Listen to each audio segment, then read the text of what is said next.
തൃശൂരിൽ ഒല്ലൂരിൽ CIക്ക് കുത്തേറ്റു. കാപ്പ കേസ് പ്രതിയെ പിടികൂടാൻ പോയപ്പോഴായിരുന്നു സംഭവം. ഇടത് തോളിന് മുകളിൽ കുത്തേറ്റ CI ആശുപത്രിയിൽ പ്രവേശിപ്പിച്ചു.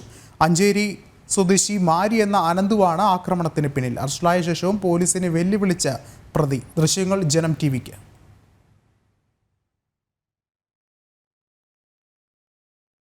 കൂടുതൽ വിവരങ്ങളുമായി ആനന്ദ് പുത്തൂർ ചേരുന്നുണ്ട്. ആനന്ദ, നിലവിൽ കുത്തേറ്റ CIയുടെ നില എങ്ങനെയാണ്? എന്താണ് മറ്റു വിവരങ്ങൾ?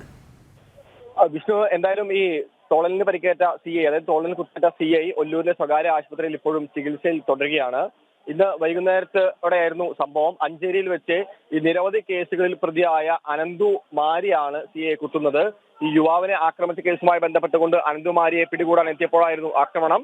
മദ്യലഹരിയിലായിരുന്ന ആ പ്രതി കയ്യിൽ കരുതിയ കത്തി ഉപയോഗിച്ച് ഒല്ലൂർ CI ആയ TP ഫർഷാദിനെ ഇടത് തോളിന് മുകളിൽ കുത്തുകയായിരുന്നു. ഉടൻ കൂടെയുണ്ടായിരുന്ന പോലീസുകാർ ചേർന്ന പ്രതിയെയും കൂടെയുണ്ടായിരുന്ന മറ്റു രണ്ടുപേരെയും കീഴ്പ്പെടുത്തി പരിക്കേറ്റ CIയെ ഒല്ലൂരിലെ സ്വകാര്യ ആശുപത്രിയിൽ എത്തിക്കുകയായിരുന്നു. എന്തായാലും ഇപ്പോഴും CI ഒല്ലൂർ സ്വകാര്യ ആശുപത്രിയിൽ ചികിത്സയിൽ തുടരുകയാണ്. വിഷ്ണു, ശരി, ആനന്ദാണ് വിവരങ്ങൾ നൽകിയത്.